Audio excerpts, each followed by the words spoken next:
Dear student, আজকে আমরা আগের ক্লাসে আমরা বলেছিলাম আজকে আমরা পড়াবো সঞ্চারপথ বা লোকাস।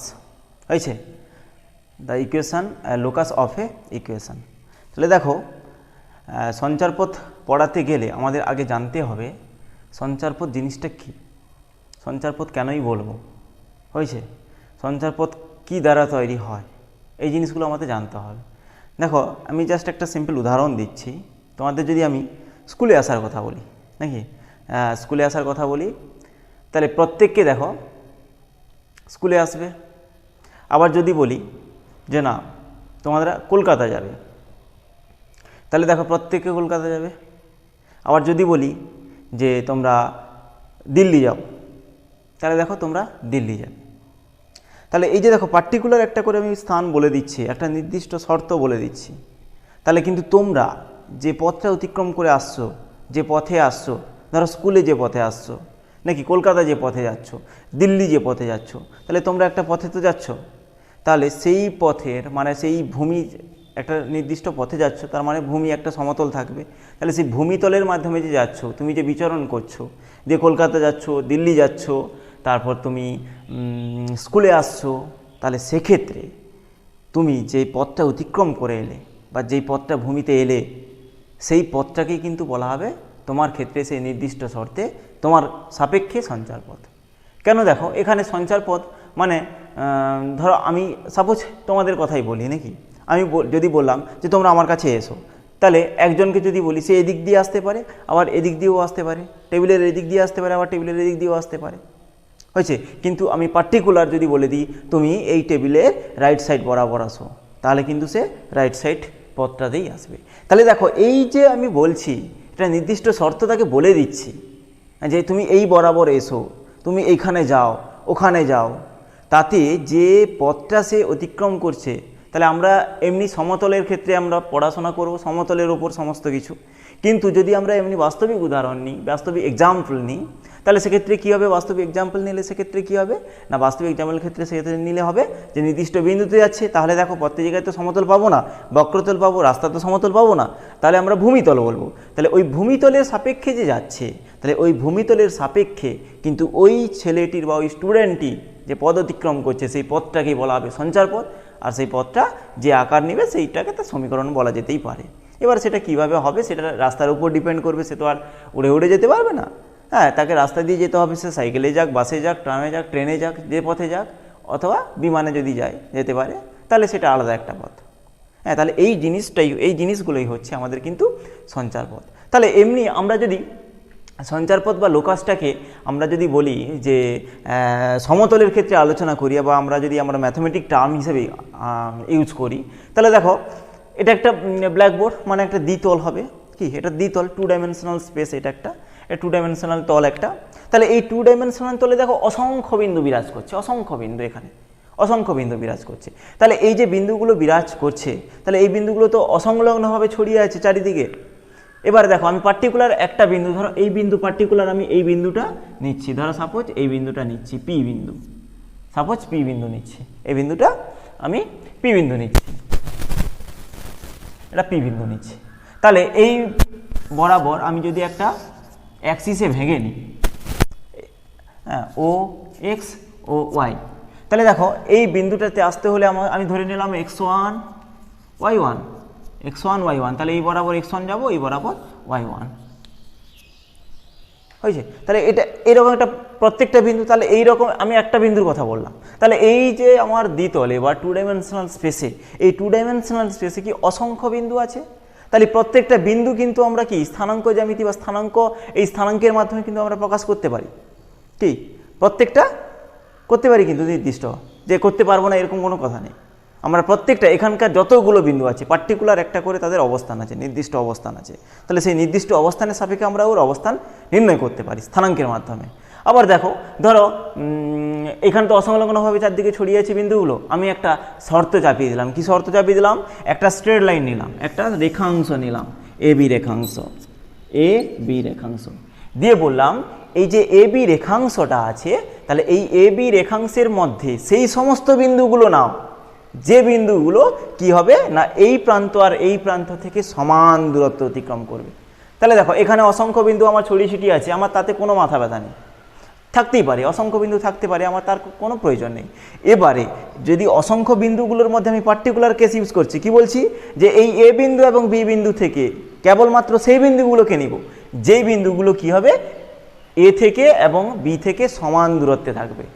হয়েছে? তাহলে দেখো সমান দূরত্বে আমরা অসংখ্য বিন্দু পাবো, এখানেও সমান দূরত্বে। সেই বিন্দুগুলোকে যদি নিয়ে দেখি আমরা, সেটা একটা সরল রেখার ইকুয়েশনকে নির্ণয় করবে। কেবলমাত্র সেই বিন্দুগুলোকে যদি সামঞ্জস্য তৈরি করি সরল রেখা, এবং সেটা এই এ বি রেখাংশের মধ্য কি সমদ্বিখণ্ডক হবে। কেন? দেখো এ আর বি, আর এটা যদি আমার মিড পয়েন্ট বা মধ্যবিন্দু ডি ধরে নিলাম, মধ্যবিন্দু ডি হয়, তাহলে এ বি এর মধ্যবিন্দু যদি ডি হয়, তাহলে এই মধ্যবিন্দু দিয়ে এরকম আমরা একটা কল্পনা করছি, এরকম আমি একটা কল্পনা করছি, এরকম বিন্দুগুলো আমি দেখো কল্পনা করছি, এরকম বিন্দুগুলো আছে, এর ওপর অসংখ্য বিন্দু আছে, তার মধ্যে এই বিন্দুগুলোকে নিলাম আমি। এবার দেখো পি যদি আমি এই বিন্দুটা নিই, এক্স আর ওয়াই একটা বিন্দু নিলাম পি এক্স ওয়াই, তাহলে দেখো এই যে বিন্দু থেকে এই বিন্দু থেকে এর দূরত্ব আর এই বিন্দু থেকে এর দূরত্ব, মানে এক্ষেত্রে আমি ধরে নিলাম না, এক্ষেত্রে হবে যে এ পি সমান বি পি, এ পি সমান বিপি। তাহলে এই এপি সমান বিপি মানে এই লেন্থ আর এই লেন্থ কিন্তু সমান হবে। আবার তুমি এটা নিতে পারো, এটা নিতে পারো, এটা আর এটা সমান হবে। আবার তুমি এটা নিতে পারো, এটা আর এটা সমান হবে। তাহলে দেখো এই যে বরাবর একটা বিন্দুগুলো আছে, এই প্রত্যেকটা বিন্দুগুলো কিন্তু এই বিন্দু আর এই বিন্দু থেকে সমান দূরত্বে থাকবে, এরা কিন্তু ডিফারেন্ট দূরত্ব হবে না, সমান দূরত্বে থাকবে। তাহলে এই বিন্দু অসংখ্য বিন্দুগুলোকে যদি আমি সমন্বয় করে নিই একটা, তাহলে একটা দেখো স্ট্রেট লাইন পাবো, একটা স্ট্রেট লাইন পাবো। তাহলে এই বিন্দুগুলো একটা গতিশীল, আমি ধরো সাপোজ একটা বিন্দু ধরে নিলাম পি, এটা গতিশীল বিন্দু। তাহলে এই গতিশীল বিন্দুগুলো দেখো প্রত্যেকটা বিন্দুগুলো আস্তে আস্তে আস্তে আস্তে এইভাবে অসীম দূরত্ব পর্যন্ত চলে গেছে, আবার এইভাবেও অসীম দূরত্ব পর্যন্ত চলে গেছে। ওকে, তাহলে এই যে অসীম দূরত্ব পর্যন্ত যে রেখাটা দেখো, এই রেখাটা একটা সরল রেখাকে নির্দেশ করছে। হ্যাঁ, তাহলে এই যে বিন্দুটা কি বললাম, কোন শর্তে বললাম, যে এ বিন্দু থেকে এবং বি বিন্দু থেকে সমান দূরত্বে থাকবে। তাহলে সেই বিন্দুটা একটা দেখো পাদ অতিক্রম করছে, একটা পাদ তৈরি করছে। তাহলে সেই পাদটাকে বলা হচ্ছে এখানে সঞ্চার পথ। আর এখানে যে এই পাদটা যে ইকুয়েশন তৈরি করবে, এই পাদটা এখানে যে ইকুয়েশন তৈরি করবে, সেই ইকুয়েশনটাকে বলা হবে সঞ্চার পথের সমীকরণ। ওকে, তাহলে সঞ্চার পথ জিনিসটা ক্লিয়ার হলো তো? সঞ্চার পথটা তাহলে কি হচ্ছে, একটা গতিশীল বিন্দু। তাহলে সেই গতিশীল বিন্দু যে নির্দিষ্ট শর্তে একটা পাদ অতিক্রম করবে, সেটাকে সেই বিন্দুটির পথটাকে বলা হবে সঞ্চার পথ। আর সেই পথটা যে সমীকরণকে নির্দেশ করবে, সেই সমীকরণটাকে বলা হবে সঞ্চার পথের সমীকরণ। এই তো, এইটাই হচ্ছে মূল কথা। এবারে সাপোজ দেখো আমি আরেকটা বিন্দু নিচ্ছি, এখানে আরেকটা বিন্দু নিচ্ছি। ওকে, এটা একটা ফিক্সড বিন্দু নিয়ে নিলাম, দিয়ে বলে দিলাম এই বিন্দুকে কেন্দ্র করে তুমি আরেকটা বিন্দুগুলোকে কল্পনা করো, যেগুলো কি হবে এই বিন্দু থেকে সমান দূরত্বে থাকবে, এই বিন্দু থেকে সমান দূরত্বে থাকবে। তাহলে এইখানে একটা বিন্দু হতে পারে, এইখানে একটা বিন্দু হতে পারে, এইখানে একটা হতে পারে, এইখানে একটা, এইখানে দেখো এইভাবে বিন্দুগুলো হতে পারে সমান দূরত্ব। মানে যে বিন্দুগুলো থাকবে, অসংখ্য বিন্দু থাকবে তো, তাহলে সেই বিন্দু থেকে এই ফিক্সড বিন্দুটার দূরত্ব যেন সমান হয়। মানে এখান থেকে দূরত্ব সমান, এই বিন্দু থেকে দূরত্ব সমান, এই বিন্দু থেকে সমান, এই বিন্দু থেকে সমান, এই বিন্দু থেকে সমান, এই বিন্দু থেকে সমান, এইরকম সমান সমান হবে। হয়েছে? এইরকম সমান সমান হবে।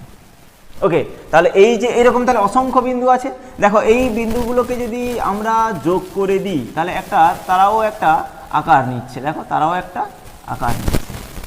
হ্যাঁ, সেইটা কি আকার হচ্ছে, কি আকার দেখে বোঝা যাচ্ছে? মোটামুটি সার্কেল, যদিও না হয় মোটামুটি সার্কেলের মতোই লাগছে। তাহলে দেখো এইটা একটা পদ অতিক্রম করলো, একটা পথ তৈরি হলো নাকি, একটা কি বলা যায়, একটা রেখা তৈরি করলো, একটা রেখাকে একটা জ্যামিতিক চিত্র তৈরি করলো। যে জ্যামিতিক চিত্রটাকে আমরা জানি, এটাকে বলা হয় বৃত্ত। তাহলে দেখো এটা কিন্তু ফিক্সড বিন্দু ছিল নাকি, তাহলে এই ফিক্সড বিন্দুটার সাপেক্ষে আমি গতিশীল বিন্দুগুলোকে কল্পনা করে নিচ্ছি। আমার এইখানে তুমি ধরে নাও এই টু ডাইমেনশনাল স্পেসে ধরে নাও অসংখ্য বিন্দু ঘোরাফেরা করছে। বলছে সেই সমস্ত বিন্দুগুলোকেই ধরো তুমি, যেগুলো কি হবে এই বিন্দু থেকে এই বিন্দু ধরো 5 একক দূরত্বে, ধরো এটা 5 একক দূরত্বে, হ্যাঁ 5 ইউনিট। 5 ইউনিট দূরত্বে। তাহলে এই বিন্দু থেকে 5 ইউনিট দূরত্বে যে বিন্দুগুলো আছে সেই বিন্দুগুলোকে কেবলমাত্র নিয়ে কি একটা রেখা তৈরি করব বা একটা চিত্র তৈরি করব, জ্যামিতিক চিত্র তৈরি করব। ওকে, তাহলে সেই জ্যামিতিক চিত্রগুলোকে কি বলবো, সেই জ্যামিতিক একটা শেপ বা জ্যামিতিক চিত্র তৈরি হলো। দেখো তাহলে ধরো এইটা যদি আমি পি ধরে নিই XY, তাহলে এই বিন্দুটা দেখো, এই বিন্দুটা যদি সার্বিকভাবে এরকম থাকে, মানে বিভিন্ন বিন্দুগুলো থাকে, তাহলে এটি আমি গতিশীল ধরে নিতে পারি। তাহলে এই গতিশীল বিন্দুগুলোই নিয়ে একটা তৈরি হচ্ছে আমার কিন্তু জ্যামিতিক চিত্র, আর সেই জ্যামিতিক চিত্রটাকে বলা হচ্ছে এখানে বৃত্ত। তাহলে এই বিন্দুটা কিন্তু এখানে বৃত্ত তৈরি করবে। তাহলে বৃত্তের সমীকরণটাই হবে এই গতিশীল বিন্দুটা সঞ্চারপথের সমীকরণ, আর এই পাথটা হবে এই গতিশীল বিন্দুটার পাথ, যেটা হবে সার্কেল। ওকে, এইটা হচ্ছে তোমার সঞ্চারপথের মূল বেসিক কনসেপ্ট। ওকে, এবার সঞ্চারপথ কীভাবে নির্ণয় করব সেটা আমরা আসবো। এবার সঞ্চারপথ সংজ্ঞাটা তোমরা লিখে নিতে পারো, সঞ্চারপথের সংজ্ঞাটা তোমরা লিখে নিতে পারো, যে যদি কোনো সঞ্চারপথের সমীকরণটা তোমরা লিখে নিতে পারো। সঞ্চারপথের সমীকরণটা কি বলছে, যে এতক্ষণ আমি যেটা বললাম, দেখো এতক্ষণ আমি যেটা বললাম সেইটারই একটা সংজ্ঞা আকারে লিখে নিতে পারো, সংজ্ঞা আকারে লিখে নিতে পারো। যদি কোনো বিন্দু, যদি কোনো বিন্দু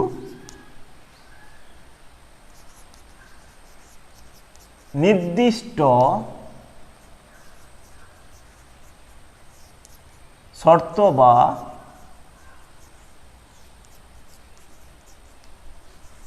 শর্তাবলী মেনে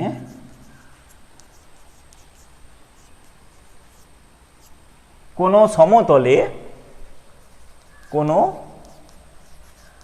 সমতলে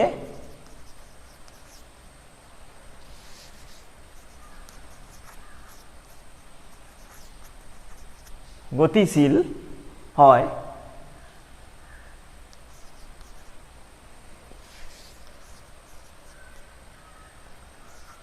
তবে ওই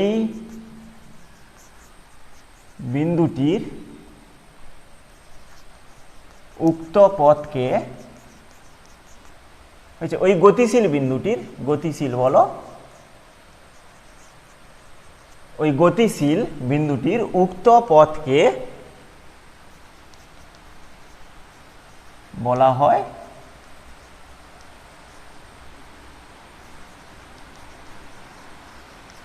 সঞ্চারপথ। হয়েছে? আর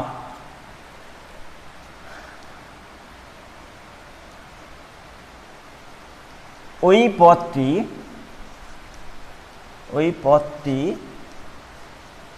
যে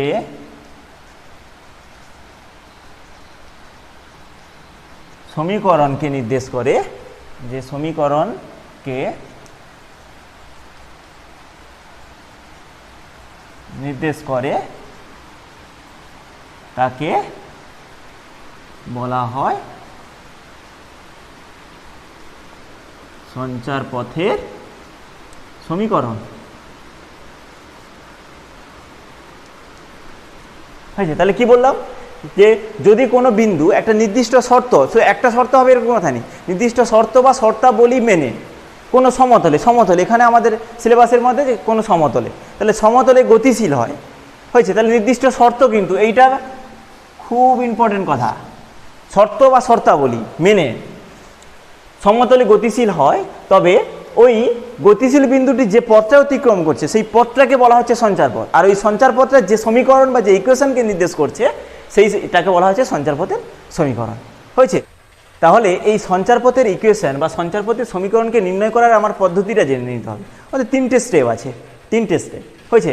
1 নম্বর স্টেপ কি, ওই যে গতিশীল বিন্দুটা আমরা বলে নিচ্ছি না, ওই গতিশীল বিন্দুটাকে আমাদের ধরে নিতে হবে, ওই গতিশীল বিন্দুটাকে ধরে নিতে হবে একটা স্থানাঙ্ক দিয়ে। তাহলে ধরে নিলাম HK।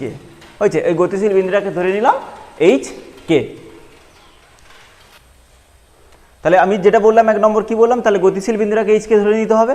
2 নম্বর কি হচ্ছে, 2 নম্বর হচ্ছে যে নির্দিষ্ট শর্ত বা শর্তাবলী মেনে ওই HK দিয়ে একটা ইকুয়েশন তৈরি করতে হবে। আর 3 নম্বর হচ্ছে ওই HK দিয়ে যে ইকুয়েশন একটা তৈরি হবে, তো HK দিয়ে, তাহলে সেই ইকুয়েশনটাকে আমরা কি করে দেবো, ইকুয়েশনটাকে আমরা XY তে ট্রান্সফার করে দেবো। ওকে, তাহলে 1 নম্বর হচ্ছে গতিশীল বিন্দুটিকে ধরে নিতে হবে এইচকে। দেখো সবসময় যে এইচকে ধরতে হবে কোনো কথা নেই, তোমরা আলফা বিটাও ধরতে পারো, কোনো অসুবিধা নেই এতে। তাতে আলফা বিটার যে সমীকরণ আসবে,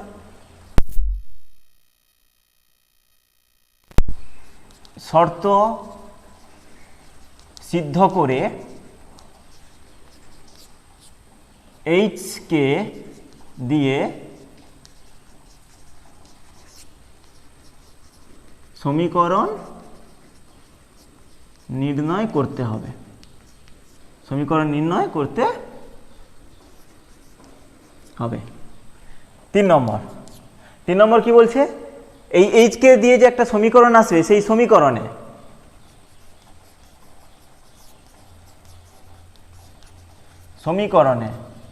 এইচকে পরিবর্তে xy বসিয়ে দিতে হবে। তাহলে বোঝা গেল। তাহলে প্রথমে আমাদের কি করতে হবে, প্রথমে করতে হবে ওই যে গতিশীল বিন্দুটাকে আমরা এইচকে ধরে নিব। এবারে যে শর্ত, যেরকম আমি বলেছিলাম ওই যে দুটো একটা রেখাংশে দুটো বিন্দু থেকে সমান দূরত্ব, তাহলে সমান দূরত্ব হচ্ছে শর্ত। তাহলে সেই রকম যে কোনো অঙ্কে, প্রত্যেকটা অঙ্কে বিভিন্ন রকমের শর্ত থাকবে, প্রত্যেকটা জায়গায় বিভিন্নভাবে শর্ত থাকবে। তাহলে সেই শর্ত দিয়ে এইচকে দিয়ে একটা ইকুয়েশন তৈরি করতে হবে, হয়েছে? তাহলে ইকুয়েশন একটা চলে এলো, হয়েছে? সেই ইকুয়েশনটাকে কী করবো আমরা, তারপরে ইকুয়েশনটা যখন চলে এলো, তারপরে এইচকে জায়গায়, এইচকে দিয়ে তো ইকুয়েশন আসবে, সেই এইচকে জায়গায় আমরা এক্স আর ওয়াই ট্রান্সফার করে দেবো, দিলে এইচকে ইকুয়েশনটা কী হয়ে যাবে, এক্স ওয়াই এর ট্রান্সফার হয়ে যাবে। হ্যাঁ, তখন কিন্তু আমরা যখন এক্স ওয়াইটা ট্রান্সফার হয়ে যাবে, সেইটাকেই বলবো ওই এইচকে বা এই গতিশীল বিন্দুটির সঞ্চারপথের ইকুয়েশন। ওকে, এবার আমরা একটা এক্সাম্পল নিব, এক্সাম্পলটা লিখে দিচ্ছি, তোমরা একটু পজ করো ভিডিও। তাহলে দেখো উদাহরণটা দেখো কি আছে, যে এ আর বি দুটি বিন্দু আমার কোঅর্ডিনেট সিস্টেমে দুটি বিন্দু। এটা দেখো ফার্স্ট কোয়াড্র্যান্টে থাকবে, এটা কোন কোয়াড্র্যান্টে, এটা ফোর্থ কোয়াড্র্যান্টে থাকবে। বলেছে পি এমন একটি বিন্দু যে এপিবি ত্রিভুজের ক্ষেত্রফল 12 বর্গ একক, পি বিন্দুর সঞ্চারপথের সমীকরণ নির্ণয় করো। তাহলে এই দুটো ফিক্সড পয়েন্ট, এটা আর এ আর বি ফিক্সড পয়েন্ট। বলছে পি এমন একটা বিন্দু, ওটা কিন্তু ফিক্সড নয়, ওটা গতিশীল আছে। তাহলে এইখানে অসংখ্য আমার ছড়িয়ে আছে। বলেছে সেই সমস্ত পিগুলোকে নিব যেখানে এ পি বি মিলে কত ক্ষেত্রফল তৈরি করবে, 12 বর্গ একক ক্ষেত্রফল তৈরি করবে।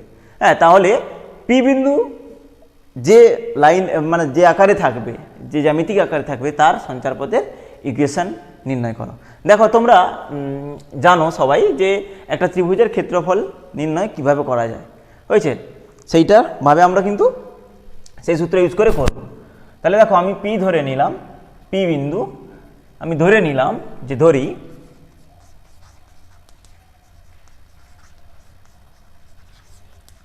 গতিশীল বিন্দু পি এইচকে ধরে নিলাম। ওকে, তাহলে এইচকে 1 2 5 -2 এইচকে। শর্তটা কি বলছে, শর্ত বলছে এ পি বি ত্রিভুজের ক্ষেত্রফল সর্বদা 12 একক হবে। দেখো শর্তটা যে মাঝখানে বলেছিলাম 2 নম্বর, কি বলেছিলাম, যে যে একটা শর্ত থাকবে, তাহলে সেই শর্তটা বলে দিয়েছে এখানে, যে সেই সমস্ত পিগুলোকে নিব যাতে এপিবি এর ক্ষেত্রফল কত হবে, 12 বর্গ একক।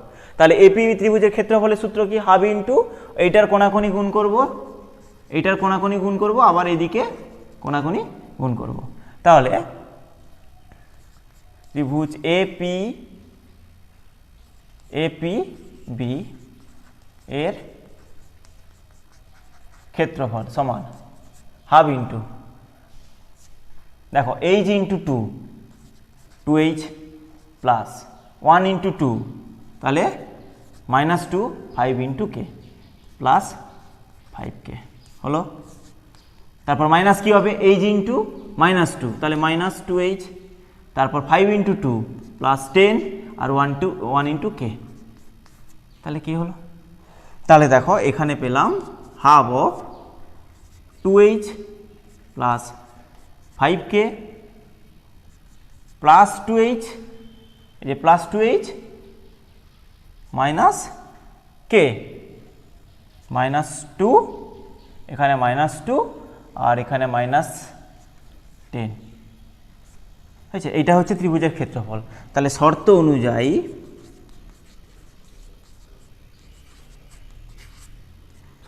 কি হবে, half of 4h plus 4k -12 equal to দেখো 12। কেন বলেছিল ত্রিভুজের ক্ষেত্রফল সর্বদা 12 একক হবে। তাহলে ত্রিভুজের ক্ষেত্রফল 12, তাহলে ত্রিভুজের ক্ষেত্রফল এত পেলাম, তাহলে এইটা সমান 12 একক।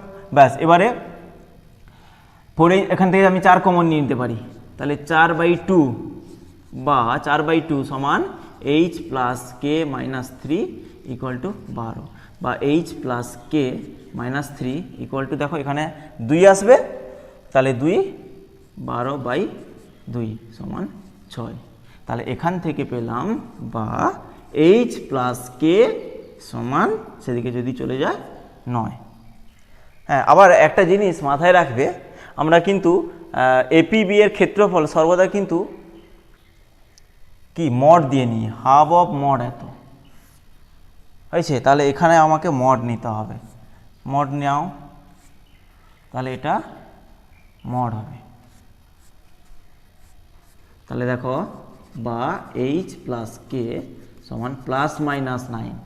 কেন ত্রিভুজের ক্ষেত্রফল মাইনাসও আসতে পারে প্লাসেও আসতে পারে, এই জন্য মড দিয়ে লেখা হয়। তাহলে সেই মড দিয়েও লিখলে মডটা তুলে দিলে +-9 হবে। তাহলে এবার কি সেকেন্ড স্টেপ কমপ্লিট। তাহলে ফার্স্ট স্টেপ কি হলো, পি বিন্দুটা ধরে নিলাম এইচকে, ওই গতিশীল বিন্দুটা পি। সেকেন্ড স্টেপ কি হলো, ওই নির্দিষ্ট শর্ত মেনে আমরা কি করলাম, একটা এইচকে দিয়ে একটা রিলেশন তৈরি করলাম, এই যে এইচকে দিয়ে রিলেশন। এবারে থার্ড কি হবে, থার্ড হবে কি হবে, এইচকেটাকে আমরা কি করব, এক্স ওয়াইতে ট্রান্সফার করে দেবো, হয়েছে। তাহলে অতএব পি এইচকে গতিশীল বিন্দুর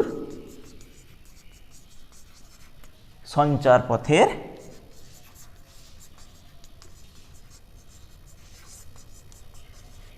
সমীকরণ হবে। তাহলে এইচকে জায়গায় কি করব, এইচকে জায়গায় এক্স ওয়াই ট্রান্সফার করে দেবো। তাহলে এক্স প্লাস ওয়াই সমান +-9। তাহলে দেখো দুটো আসবে। হ্যাঁ, একটা এই যে কোঅর্ডিনেট